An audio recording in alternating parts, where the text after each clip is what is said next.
இப்பொழுதே மாநாட்டு திடலில் பாட்டாளி சொந்தங்கள் பெருமளவில் அணிவித்து வருகிறார்கள். காலையிலிருந்து எழுச்சியோடு எங்கள் கட்சியினுடைய தொண்டர்கள் தம்பிமார்கள் இந்த மாநாட்டை சிறப்பிப்பதற்காக வருகின்றிருக்கிறார்கள். இந்த மாநாட்டினுடைய மிக முக்கியமான நோக்கம் சிறப்பு. ஒவ்வொரு ஆண்டும் நடைபெறக்கூடிய மகாபலிபுரம் மாநாடு கடந்த 12 ஆண்டுகளாக நடைபெறவில்லை. அதற்கு பிறகு இது நடைபெறக்கூடிய காரணத்தினால் இளைஞர்கள் பெருமளவில் ஆர்வத்தோடு மகிழ்ச்சியோடு இந்த மாநாட்டிற்கு வருகிறார்கள். அதோடு இந்த மாநாட்டில் விவாதிக்க இருக்கக்கூடிய இயற்றப்பட இருக்கக்கூடிய தீர்மானங்கள் தான் மிக முக்கியமானது. அரசியலில் தமிழகத்தில் இதுவரையில் தொடர்ந்து பாட்டாளி மக்கள் கட்சியால் முன்வைக்கப்பட்ட சாதிவாரி கணக்கெடுப்பு நடத்தப்பட வேண்டும், வன்னியர் சமூகத்திற்கு உள்ஒதுக்கீடு வழங்க வேண்டும், அதேபோன்று தமிழ்நாட்டில் இருக்கக்கூடிய பிற பிற்படுத்தப்பட்ட மிக பிற்படுத்தப்பட்ட தாழ்த்தப்பட்ட சமூகத்தை சார்ந்தவர்களுக்கும் அவரவர்கள் மக்கள் தொகைக்கு ஏற்ப விகிதாச்சார பிரதிநிதித்துவம் வழங்கப்பட வேண்டும் என்பதுதான் இது பிரதானமான இது நோக்கமாக இந்த மாநாட்டில் நாங்கள் முன்மொழிய இருக்கிறோம். எதிர்காலத்தில் சமூக நீதியை முழுமையாக அமுல்படுத்தக்கூடிய இயக்கங்கள் தான் இந்த நாட்டை ஆள வேண்டும். அதுதான் பாட்டாளிகளுடைய ஒரே எதிர்பார்ப்பாக இருக்கிறது. எனவே இந்த மாநாட்டில் எங்கள் கட்சியினுடைய நிறுவன தலைவர் மருத்துவர் ஐயா அவர்களும் பாட்டாளி மக்கள் கட்சியுடைய தலைவர் மருத்துவர் அன்புமணி ராமதாஸ் அவர்களும் இதில் மிகச்சிறப்பாக இந்த ஏற்பாடுகளை செய்து வருகிறார்கள். நிச்சயமாக இது தமிழக அரசியலில் பெரும் அதிர்வை இது ஏற்படுத்தும்.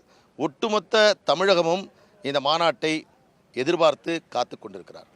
இந்த மாநாட்டுக்கு அனைத்து சமுதாயங்களுக்கும் அழைப்பு விடுக்கப்பட்டிருக்கா? யாருக்கெல்லாம் அழைப்பு விடுக்கப்பட்டிருக்கு? அதாவது இந்த மாநாட்டை பொறுத்தவரையில் பாட்டாளி மக்கள் கட்சியினுடைய முதல்நிலை தலைவர்களிலிருந்து இரண்டாம் நிலை தலைவர்களிலிருந்து மாவட்ட அளவில் இருக்கக்கூடிய எங்கள் கட்சியினுடைய நிர்வாகிகள் வன்னியர்கள் எந்த இயக்கத்தில் எந்த கட்சியில் இருந்தாலும் அவர்களை இது நம்முடைய சமுதாய மாநாடு, இதில் நீங்கள் கலந்து கொள்ள வேண்டும் என்று அன்பு வேண்டுகோளை விடுத்திருக்கிறோம்.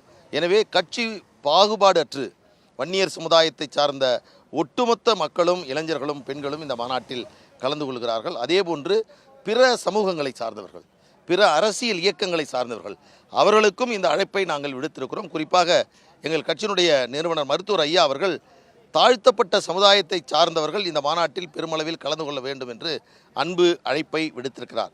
ஏனென்றால் 45 ஆண்டுகளாக இந்த தாழ்த்தப்பட்ட சமூகத்தினுடைய முன்னேற்றத்திற்காக குரல் கொடுத்தவர், அவருடைய விடுதலைக்காக போராடியவர், தமிழகத்தின் பல்வேறு பகுதிகளில் அம்பேத்கர் சிலைகளை திறந்து வைத்தவர், பாட்டாளி மக்கள் கட்சியினுடைய கொள்கை தலைவராக அம்பேத்கரை நாங்கள் கடைபிடித்துக் கொண்டிருக்கக்கூடிய காரணத்தினால் அவர்களும் இந்த விழாவில் இந்த நிகழ்ச்சியில் கலந்து கொள்ள வேண்டும் என்று நாங்கள் அன்பு வேண்டுகோளை விடுத்திருக்கிறோம். இப்போ தாழ்த்தப்பட்ட மக்களும் இந்த மாநாட்டில் கலந்துக்கணும் அப்படிங்கிறத உங்கள் வேண்டுகோள்னு சொல்கிறீங்க.